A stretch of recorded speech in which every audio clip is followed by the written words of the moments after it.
আসসালামু আলাইকুম everyone, welcome to my channel কেজে ডাকি ব্লগ।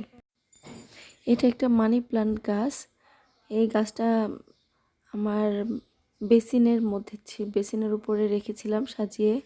তো এই গাছটা আস্তে আস্তে বড় হতে হতে একটা শিকড় সহ বড় বড় হয়ে গিয়েছে। এখন এটাকে আমি কেটে করব, ছোট ছোট করে তারপর আবার রাখবো সাজিয়ে। তো এই গাছ প্রথমেই কেচিটাকে জীবাণুমুক্ত করে নিলাম। তারপরে এখন আস্তে আস্তে কেটে, বেশি ছোট করব না, মিডিয়াম 3টা পাতা করে রাখবো একটা ডালে, 2টা 3টা করে পাতা রেখে তারপর কাটবো।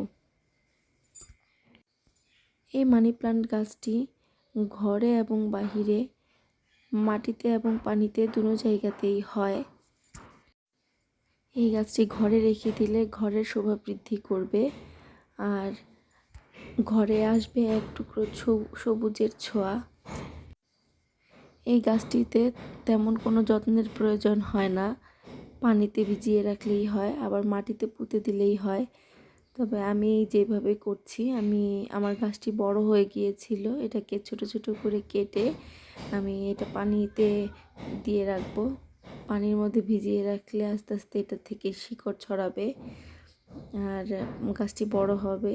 এটা আমি মাঝে রোদে দিয়ে রাখি, মানে আমার রুমে পর্যাপ্ত আলো বাতাস আসে, যার কারণে আমি ওরকম রৌদ্র দিতে হয় না।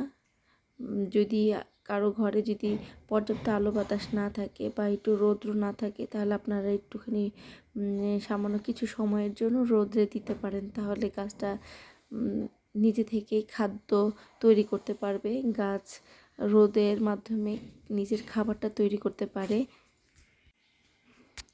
আমি এভাবে গাছগুলো কেটে একসাথে সবগুলো জড়ো করে এভাবে আস্তে আস্তে নিয়ে তারপর আমি পানির মধ্যে দিয়ে সুন্দর করে সাজিয়ে রাখবো। তাহলে দেখতে ভালো লাগবে, পাতাগুলো সবুজের ছোঁয়া আনবে ঘরের এক কোণায়।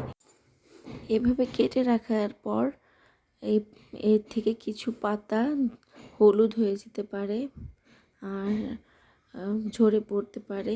এটাতে চিন্তার কোনো কারণ নেই। এটা যখন কেটে এভাবে রাখবো, এটা আস্তে আস্তে সেট হয়ে যাবে, কোনো সমস্যা হবে না। আপনার ঘরের এক কোণার মধ্যে রেখে দিলে এটা শোভা বৃদ্ধি করবে।